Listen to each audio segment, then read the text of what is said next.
Hey yo, what's up guys? Welcome back to my YouTube channel. So guys, in this video I'm going to show you how to fix backtap not working on iPhone. So guys, here are some steps to fix the backtap feature not working on an iPhone.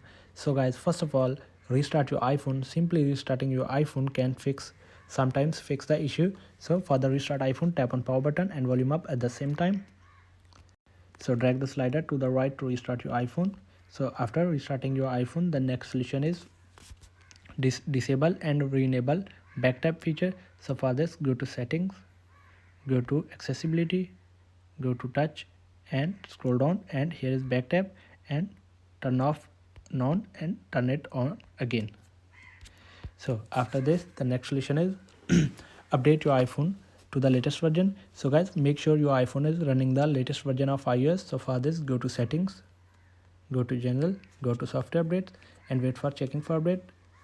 So I have the latest version installed. So update your iPhone, and then after this, the next solution is reset all settings.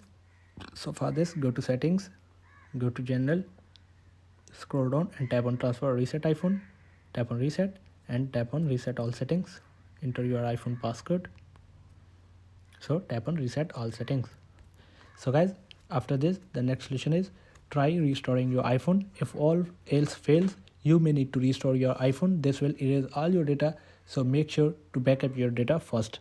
So guys, if none of these steps work, you may have a hardware issue and should contact Apple support for further assistance. So guys, thanks for watching this video.